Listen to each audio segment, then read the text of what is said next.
Welcome to The Explainer. Today, we're going to talk about something pretty wild. How a massive political power play between two cricket-loving nations ended up getting one of them kicked out of the T20 World Cup, literally just weeks before it was all supposed to kick off. So picture this. It's January 2026. The T20 World Cup is right around the corner. And then, bam! In a move that nobody saw coming, one of the tournament's major teams, Bangladesh, is just suddenly out, gone from the competition. And look, this wasn't about bad form on the field or some last-minute injury crisis. Nope, this was the explosive end to a really high-stakes political standoff. So how in the world did it all go so wrong so fast? Okay, so to really get how this whole World Cup dream just completely fell apart, we've got to rewind a bit. We have to go back to the one event that lit the fuse, a fight that started not in an international tournament, but in the richest cricket league on the planet. First up, let's get to know the major players here. On one side, you have the BCCI, that's India's cricket board, and believe me, they are incredibly powerful and influential. And of course, they were co-hosting this very tournament. And on the other side of this, you have the BCB, their counterpart over in Bangladesh. And the, let's call it, tense relationship between these two boards is absolutely central to everything that happened next. So what kicked it all off? It was this bombshell directive from the BCCI to an Indian Premier League team, the Kolkata Knight Riders. The order was simple, and it was shocking. Release your star bowler from Bangladesh, Mustafiz Rahman, and they wanted it done right now. And we're not talking about just any player here. Mustafizur had a massive contract worth 9.2 crore rupees. That's well over $1 million US. So yeah, you've got this huge financial piece right in the middle of a growing political firestorm.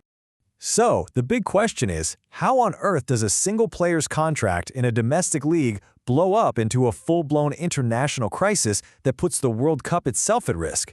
Well, Bangladesh's reaction was immediate and, honestly, pretty extreme. They pointed to the rising political tensions and basically declared India unsafe for their players. Their demand was drastic. Move all of our World Cup matches out of India and have us play in the tournament's other host nation, Sri Lanka, instead.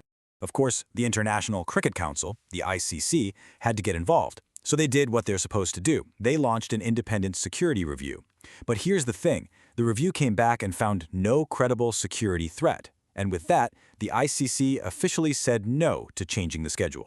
So now you've got the tournament breathing down everyone's necks, nobody's backing down, and the ICC is just stuck in the middle. They had no choice but to draw a final, unmovable line in the sand. And man, when things started to fall apart, they fell apart fast. On January 21st, the ICC laid down the law. You've got 24 hours to confirm you'll play your matches in India. The very next day, the 22nd, Bangladesh, with their government's full support, refused. And just like that, by January 23rd, it was all over. The official announcement came out, Bangladesh was out of the World Cup. So that was it. The deadline came and went. The decision was final. And the fallout from this political showdown was absolutely massive for the sport. And you really can't imagine a bigger contrast in fortunes, right? For Bangladesh, it was just a total disaster, a huge financial hit and a massive sporting blow. But for Scotland, the highest-ranked team that hadn't qualified, it was like winning the lottery, a golden ticket, a completely unexpected last-minute chance to play on cricket's biggest stage. Now, the BCB wasn't just going to take this lying down. They came out swinging, publicly accusing the ICC of having double standards. Their argument was that India's own team has refused to tour neighboring Pakistan for political reasons for years. So they asked, why is this situation any different? Why is a different set of rules being applied here? And that's what this whole incredible story leaves us with, right? It's this really tangled and complicated question.